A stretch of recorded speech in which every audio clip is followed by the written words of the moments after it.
مرتەزا پاشایی پاشای شانشینی هەست. گەرچی ئەم چیرۆکە لێڵە لە نێوان واقعبوون و درانە پاڵ، بەڵام عاشقانی دەنگی پاشایی و ئەوانەی لێوە نزیک بوون وت چیرۆکەکە کاڵایەکە بەقەد باڵای ئەو. ناگونجێ پاشایی بەڕوانین لە خۆی و جوڵە و هەڵسوکەوت و گۆرانیەکانی خاوەنی ئەم چیرۆکە لە عیشق نەبێت. چیرۆکی عشقی پاشایی بەو جۆرە بوو مرتەزا عاشقی کچێکی شۆخی ئێرانی دەبێت. دوای ماوەیەک لە پەیوەندی ئەو کچە پشت دەکاتە مرتەزا و ڕوو دەکاتە پیاوێکی دەوڵەمەند و ساماندار. لەو کاتەدا کە مرتەزا دەزانێت لەبەر نەبوونی سامان و ناوبانگ پشتی تێکردووە، نامەیەک بۆ ئەو کچە دەنێرە و پێی دەڵێت بەڵێن بێ لە تۆڵەی ئەمە کارێکی وەها بکەم کە لە هەر شوێنێکی ئێرانیان دەرەوە بیت تەنها ناوی من ببیستیت و لە هەموو شوێنێک ئەو دەنگە ببیستی کە پشتت تێکرد. مرتەزا دەست دەکات بە گۆرانی وتن و بە ماوەیەکی زۆر کەم وەک ڕووناکی هەورە بروسکە تیشکەکانی ڕووناکی تەختەی هونەری فارسی دادەپۆشێ. لەو کاتەدا هەمووان بەدەر لە ناوی پاشایی هیچ ناوێکی تریان نەدەوت.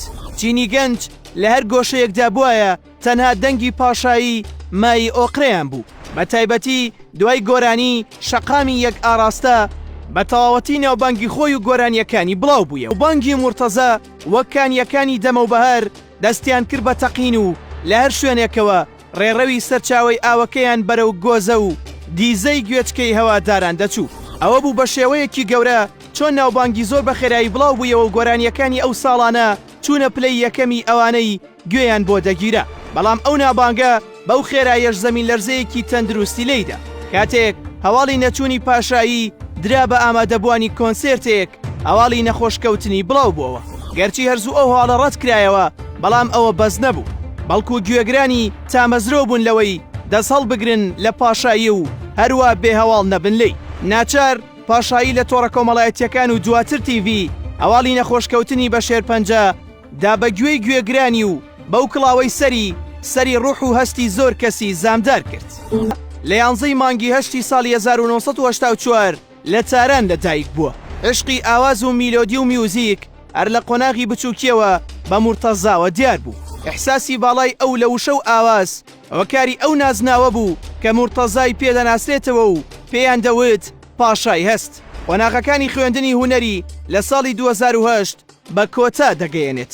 ساڵی 2009 ناوبانگی مرتەزا بە تەواوەتی بڵاو بووەوە. تاگەیشتە ساڵی 2014 هیچ بنمیچ و گۆشەیەکی وڵات نەبوو نەتەندرێت بە دەنگی پڕ لە ئیحساسی ئەو.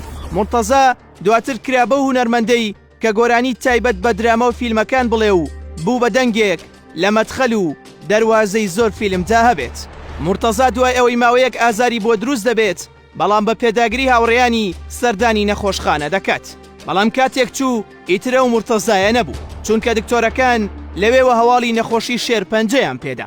پاشایی ئیرادەکەی هێندە بەرز بوو بە نەخۆشیەوە دەستی لە گۆرانی و ئاواز هەڵنەگرت و تونتر و بە ئیحساستر دەیچڕی و گوێچکەی هەوادارانی ئاو پرژێن دەکرد.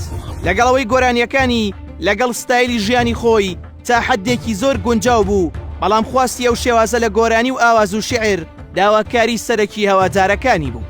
ساڵی 2013 گەیەندرایە نەخۆشخانە، بەڵام دواتر لە نەخۆشخانە چووە دەرەوە. دوای ئەنجامدانی چەندان چالاکی هونەری لە 3 مانگی تشرینی دووەمی ساڵی 2014 گەیەنرایە نەخۆشخانە.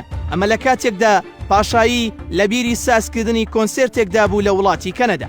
پاشایی بەپێی هەندێک سەرچاوی نزیک لە خۆی کاتێک ئیحساسی برینداربووی هەوادارانی بینی، لەو کاتەدا وەسەتێک بۆ گوێگرانی بڵاو دەکاتەوە و دەڵێت من ڕۆشتم و هەموو ئێوە و ئازیزان بە گەورەی ئەو دەسپێرم. دوعا بکەن و گردنم ئازاد بکەن. خدا زۆر دەمێکە دەستوری ڕۆشتنمی دەرکردووە، بەڵام من داوام لێکراوە بە هەر دەرد و ئازارێکی شەوە بێت ڕازیم تەنها دەستور بدات کەمێک زیاتر لەگەڵ ئێوەدا بمێنمەوە و عێشق خوازی بکەم. بە خوددا گیانم شەکەتە و ماندوم، گەرنا زیاتر لەگەڵ ئێوە دەمامەوە و باکم بە ئازار نەبوو. من داوای دڵ ئارامیتان لێ یەکەم، چونکە من دڵم لەگەڵ ئێوەیە. توخوا ئێوە ئارام بگرن، دوعا بۆ ڕوحم بکەن. هیچ کات گلەی و سکاڵا نەکەن لە خوددا بە ڕۆشتنی من، چونکە من سەرفراز و ئاسوودەم. هیچ مایەی دڵخۆشیش نییە من ئێستا لە دووری ئێوە ئازیزان بم. پاشایی لە 7 مانگی 11 ساڵی 2014 دەچێتە بەشی چاودێری چڕ لە نەخۆشخانە. ئەو کاتە هەوادارانی بەردەم نەخۆشخانەکە ئاگرن و دەیان هونەرمەندی ناودار بۆ بەخشینی هێز و توانا بە و سەردانی دەکەن.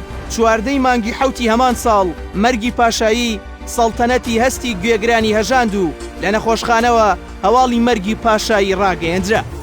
میدونیم حال این روزا بدتر از همه است، آخه هر کی رسید دل ساده من رو شکست، قول بده که تو از پیشم نری، واسه من دیگه عاشقی جاده یک طرف است، میمیرم بری آخرین نفس، پروازه تو قفس شدم بی نفس شدم. اسمێکی باڵادا کە لە تەواوی وڵاتاندا خەڵک و هونەرمەندان بە پێی ڕۆشتن بەرەو گەیشتن بە دواماڵ ئاوایی لەو هونەرمەندەلاوە مرتەزایان بەدەم فرمێسک و وتنەوەی گۆرانیەکانی بە خاک سپارد.